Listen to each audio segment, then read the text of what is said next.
Shalom, pada saat ini Mem akan membagikan materi mengenai penulisan jurnal khusus mahasiswa yang mengontrak mata kuliah gereja dan negara. Harap semua mahasiswa mengikuti materi ini karena di akhir materi ada penyampaian yang berkaitan dengan pembuatan tugas UAS dalam penulisan jurnal. Oke, kita lanjut. Dalam penulisan jurnal, ada struktur atau sistematika penulisan yang harus diperhatikan oleh semua mahasiswa. Yang pertama, judul. Jadi judul itu harus ada ya. Kemudian daftar penulis. Lanjut dengan pendahuluan. Pendahuluan harus ada. Metodologi penelitian atau metode penelitian yang harus dicantumkan, hasil, result, discussion, diskusi ya, diskusi pembahasan itu yang harus dipaparkan, kemudian conclusion, kesimpulan jangan panjang-panjang, dia hanya satu paragraf saja.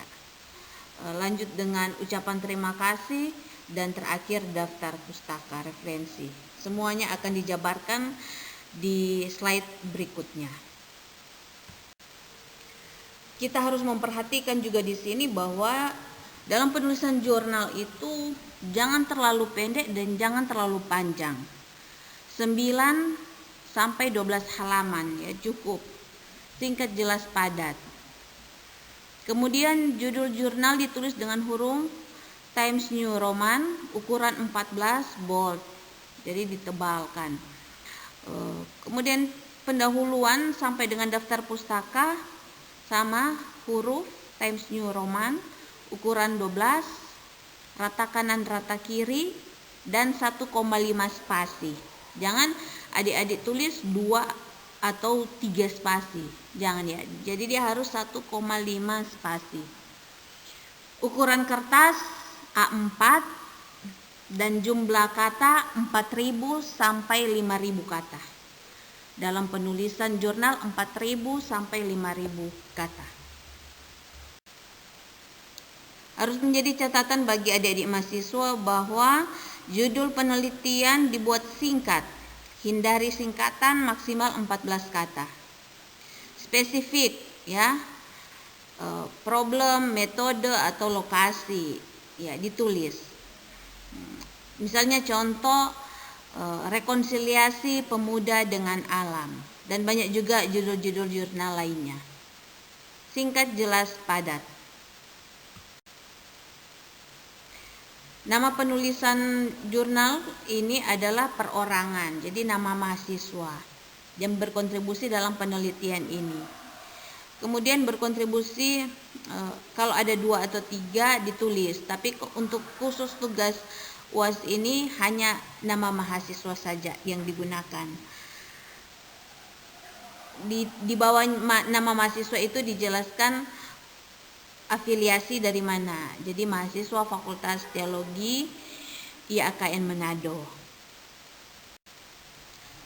Tadi Mem sudah jelaskan jika dalam penulisan jurnal lebih dari 2, 3 atau 4 orang berarti dibicarakan secara adat, siapa nama pertama, nama kedua, dan seterusnya. Khusus mata kuliah ini, sekali lagi, khusus mata kuliah gereja dan negara, penulis hanya sendiri ya, seorang, nama mahasiswa. Jangan mencantumkan gelar ya, jangan menggunakan gelar. Tadi dikatakan afiliasi ya, sudah Mem jelaskan. Mahasiswa Fakultas Teologi IAKN Manado. Perlu menjadi perhatian khusus bahwa penulisan abstrak itu berisi satu paragraf terdiri dari 150 sampai 250 kata. Kalau orang membaca abstrak itu, abstrak ini sebagai promosi artikel. Jadi tidak membaca secara keseluruhan. Ketika orang membaca abstrak atau reviewer membaca abstrak, maka sudah menjadi nilai plus atau nilai tambah penilaian reviewer kepada penulis jurnal ini. Nah, Usahakan menulis abstrak itu seringkas-ringkasnya, berisi tujuan penelitian ini apa, masalah yang diangkat, metodologi yang digunakan, kemudian hasil atau kesimpulan. Menjadi catatan bahwa abstrak tidak menggunakan referensi. Ini salah satu contoh cara penulisan abstrak. Jadi tujuannya apa, kemudian ada masalah yang diangkat, penelitian ini metode yang digunakan seperti apa, kemudian kesimpulan. Bagian terakhir dari abstrak ada kata kunci. Kata kunci itu terdiri dari 2, 3, maksimal paling banyak 4 bagian. Umumnya dalam penulisan jurnal, pendahuluan itu terdiri dari 5 sampai 6 paragraf. Setiap paragraf itu memiliki bagian-bagiannya masing-masing, jadi tidak asal-asal. Paragraf pertama berisi ide pokok, ya, teori umum tentang topik penelitian. Itu harus dimunculkan. Paragraf kedua berisi teori lebih khusus mengenai penelitian yang diangkat. Paragraf ketiga, teori atau masalah yang akan diselesaikan. Jadi bisa adik-adik mahasiswa mengambil tulisan-tulisan terlebih dahulu, ya, jurnal yang sudah diterbitkan bisa adik-adik masukkan selain buku-buku. Paragraf keempat, komparasi dengan penelitian orang lain. Jadi ada perbandingan penelitian sebelumnya dan penelitian kita ini apa, ya? Apa perbedaan atau gap atau keunikan dari penulisan kita ini, itu harus muncul, ya. Paragraf kelima, spesifik metode. Jadi metode yang akan diangkat seperti apa dan tujuan penelitian di bagian terakhir, ya. Paragraf keenam itu juga harus nampak. Masih dengan pendahuluan, jadi harus memperhatikan koherensi, hubungan satu dengan yang lain. Jangan kita mengangkat misalnya mengenai gereja dan negara terus kita berbicara lain, ya, berbicara tentang ketuhanan Roh Kudus, jadi tidak nyambung. Jadi harus memperhatikan paragraf kedua bagian terakhir dan paragraf ketiga awal itu harus ada keterkaitan satu dengan yang lain. Kemudian kedua, data dan kebaruan referensi. Menjadi catatan bahwa dalam pendahuluan itu kita mengutip buku, mengutip jurnal itu, ya, maksimal itu 10 tahun ke bawah. Jadi 2011 sampai dengan 2021. Jadi kebaruan buku juga harus ada.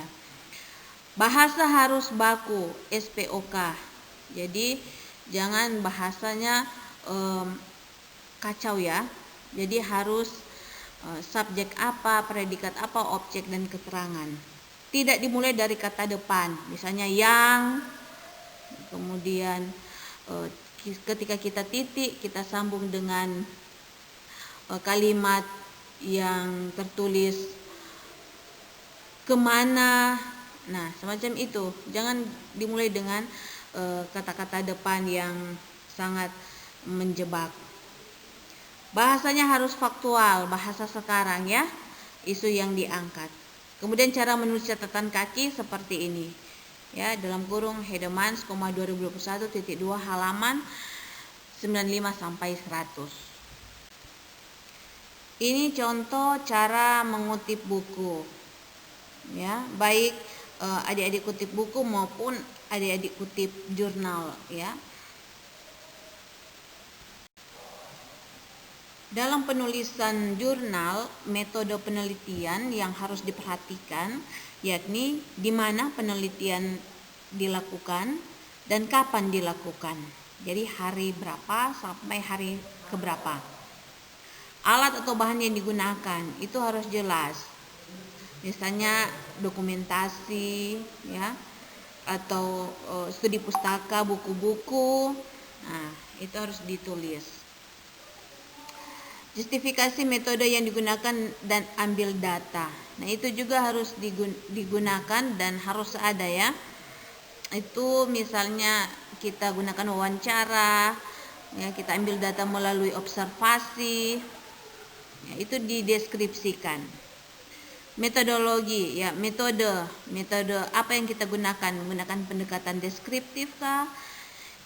Atau kita menggunakan pendekatan historis. Nah, itu harus dijelaskan.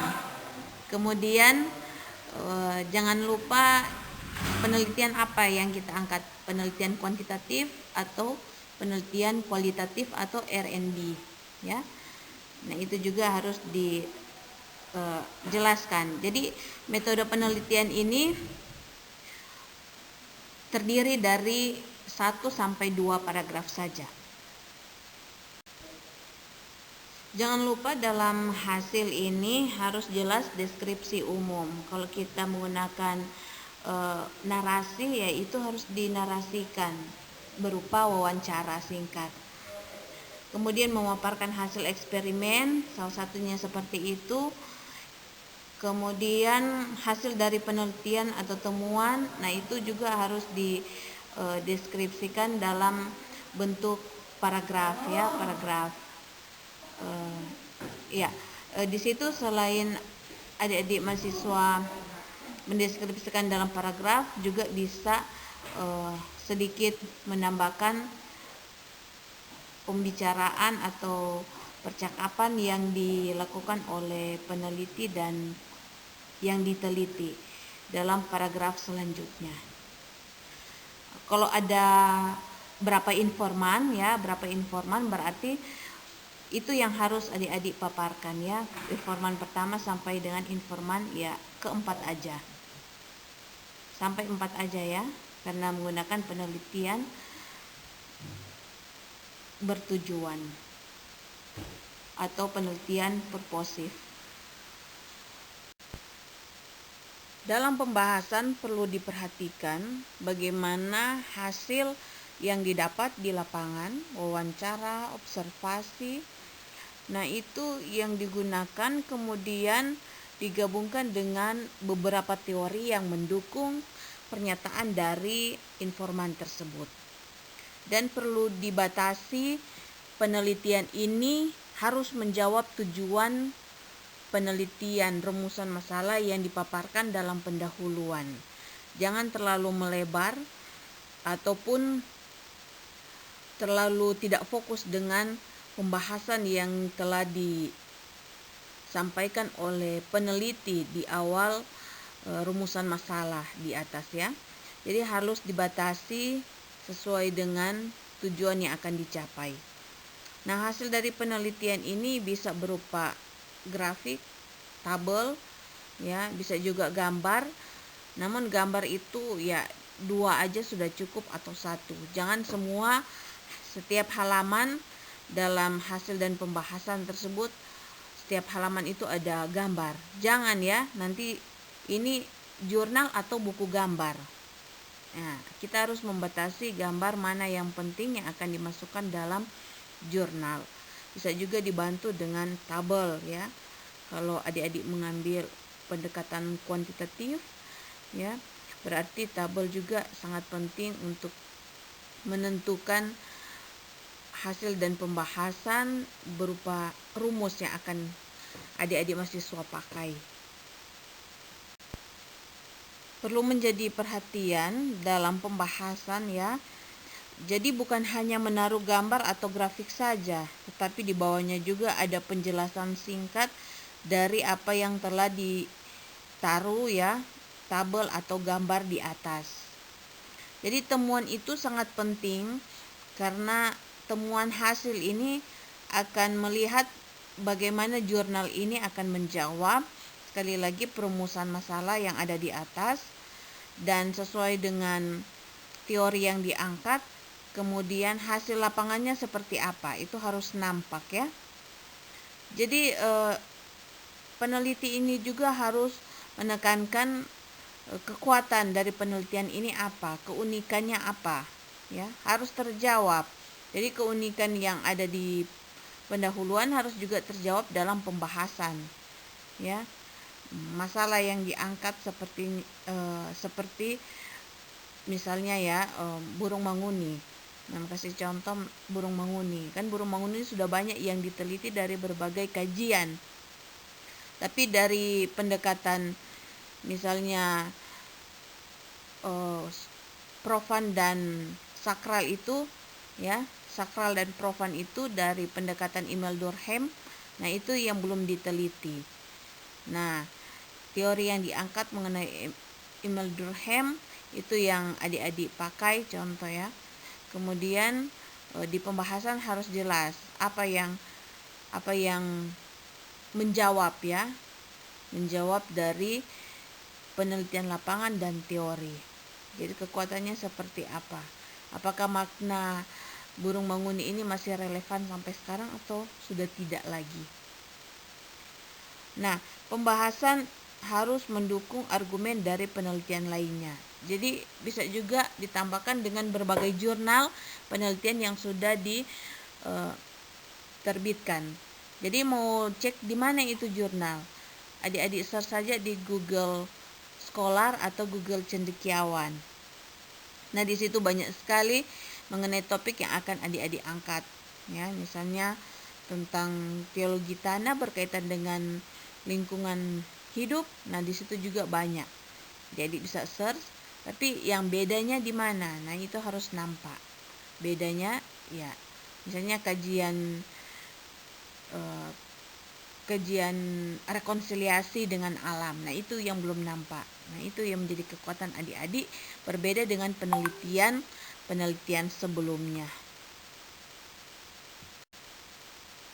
Sekali lagi kesimpulan ya, ini hanya satu paragraf. Jangan kesimpulan ini mencantumkan 3 sampai 4 paragraf. Tidak ya, kesimpulan hanya satu paragraf.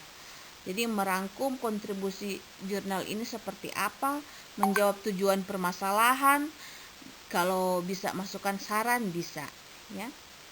Dalam kesimpulan ini bisa juga mencantumkan stakeholder ya, apakah ada dukungan dari gereja, pemerintah, masyarakat, itu dimasukkan dalam kesimpulan. Kesimpulan hanya terdiri satu paragraf.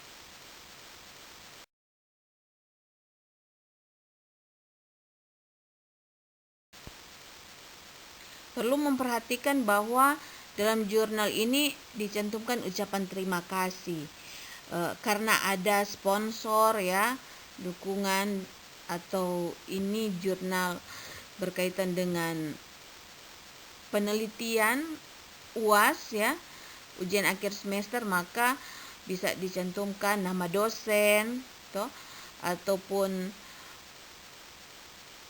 semacam kalau adik-adik penelitian di pemerintahan ya, bisa mencantumkan nama lurah dan sebagainya. Atau orang yang diajak diskusi bersama di lapangan, itu bisa dicantumkan. Karena ini bukan jurnal dana hibah ya, maka reviewer tidak perlu. Ditulis ucapan terima kasih singkat, jelas, padat, satu paragraf ya. Satu paragraf. Ada contohnya di bawah. Silakan disimak. Ini contoh ucapan terima kasih waktu membuat jurnal pengabdian kepada masyarakat bersama dengan mahasiswa KKN. Ya, disebutkan Ibu Rektor, ada juga tim LP2M, kemudian ada camat, ada Pak Lurah ya, yang berkontribusi memberikan semacam informasi kegiatan mahasiswa dalam KKN ya, tematik tahun 2021. Kalau dalam tugas UAS ini berarti dosen, pengampu mata kuliah, kemudian kalau ada pendeta ya, pendeta jemaat atau lurah atau camat, bisa dicantumkan dalam ucapan terima kasih ini, karena mereka telah berkontribusi dalam kegiatan penelitian jurnal yang akan adik-adik mahasiswa buat. Sekarang kita masuk dalam daftar pustaka. Memperhatikan banyak mahasiswa mengabaikan cara penulisan daftar pustaka. ada yang asal-asalan, ada yang tidak tahu, ada yang tidak mencantumkan daftar pustaka dalam jurnal ataupun dalam tugas-tugas makalah kelompok, makalah mandiri, ya. Jadi ini harus menjadi catatan penting bagaimana cara menulis daftar pustaka yang baik dan benar. Dan menulis sumber publikasi yang digunakan itu harus sesuai dengan buku yang dipakai, berapa jumlah buku yang dipakai dalam pendahuluan sampai analisis pembahasan. Misalnya ada 10 atau 12 buku, itu 12 buku yang dicantumkan dalam daftar pustaka. Jangan di dalam jurnal itu hanya dicantumkan 3 buku atau 3 jurnal sumber lainnya. Adik-adik mahasiswa menuliskan daftar pustaka itu ada 15 buku. Jadi tidak sesuai. Jadi berapa jumlah buku di atas harus sesuai dengan daftar pustaka. Nah, bagaimana cara menulis daftar pustaka yang baik dan benar? Ada berbagai cara ya menulis dengan daftar pustaka ya.